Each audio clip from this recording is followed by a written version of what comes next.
ایک واقعہ گلگت بلتستان میں پیش آیا۔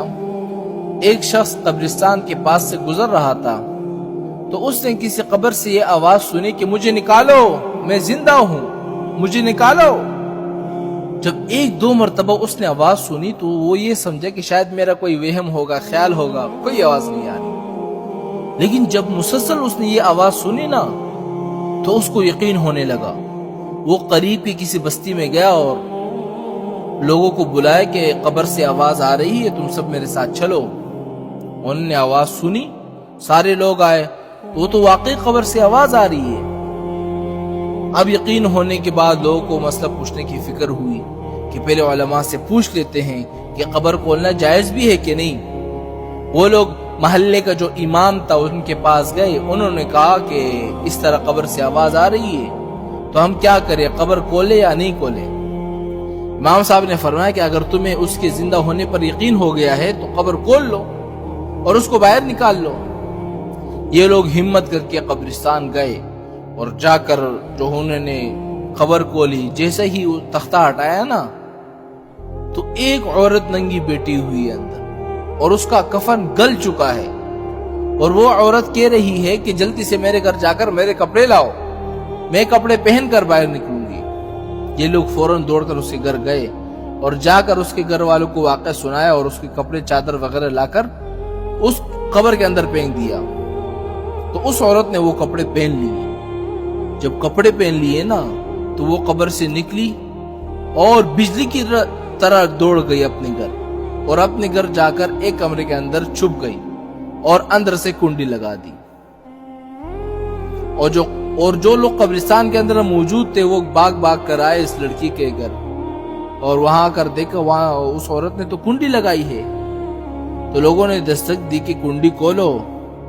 اندر سے اس عورت نے جواب دیا کہ کنڈی تو میں کھول دوں گی، لیکن کمرے کا اندر صرف وہی شخص داخل ہو جس کے اندر مجھے دیکھنے کی ہمت ہو، اس لیے کہ اس وقت میری حالت ایسی ہے کہ ہر آدمی مجھے دیکھ کر برداشت نہیں کر سکتا، لہٰذا کوئی دل رکھنے والا شخص آ کر میری حالت دیکھے۔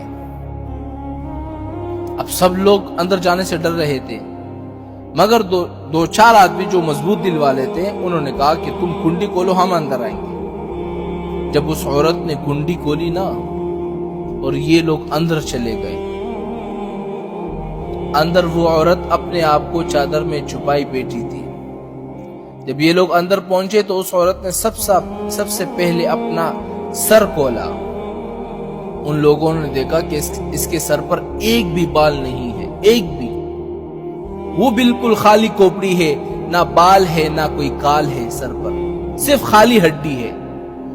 لوگوں نے اس سے پوچھا کہ تمہارے بال کدھر گئے؟ تو اس عورت نے پتہ کیا جواب دیا؟ سنیے گا۔ اس عورت نے جواب دیا کہ جب میں زندہ تھی تو ننگے سر گھر سے باہر نکلا کرتی تھی، پھر مرنے کے بعد جب میں قبر میں لائی گئی تو فرشتوں نے میرا ایک ایک بال نوچا، اور نوچنے کے وجہ سے میرے بال بھی نکل گئے اور میرے سر پر جو کھال تھی وہ بھی نکل گئی۔ اور اس کے بعد اس عورت نے اپنا منہ کھولا۔ جب لوگوں نے اس کا منہ دیکھا نا تو وہ اتنا خوفناک ہو چکا تھا کہ سوائے دانتوں کے کچھ نظر نہیں آیا، نہ اوپر کا ہونٹ ہے نہ نیچے کا ہونٹ موجود ہے، بلکہ 32 کے 32 دانت جو ہے وہ سامنے نظر آ رہے تھے۔ سوچو اگر کسی انسان کے صرف دانت ہی نظر آئے تو کتنا ڈر معلوم ہوتا ہے۔ اب لوگوں نے اس عورت سے پوچھا کہ تیرے ہونٹ کہاں گئے؟ تو اس عورت نے کیا جواب دیا پتہ ہے؟ اس عورت نے جواب دیا، میں اپنے ہونٹوں پہ لپسٹک لگایا کرتی تھی اور نامحرم مردوں کے سامنے جایا کرتی تھی،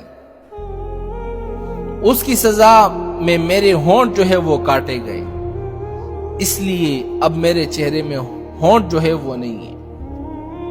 اس کے بعد اس عورت نے اپنے ہاتھ اور پیر کی انگلیاں دکھائی۔ لوگوں نے دیکھا کہ اس کے ہاتھ اور پیر کی انگلیوں میں ایک بھی ناخن نہیں ہے۔ تمام لوگوں نے کہا کہ ناخن کہاں غائب ہو گئے؟ تو اس نے کہا کہ اس عورت نے پتہ کیا جواب دیا؟ کہ ناخن پر میں کیا لگاتی تھی؟ ناخن پالش لگایا کرتی تھی، کہ جس کی وجہ سے میرا ایک ایک ناخن کو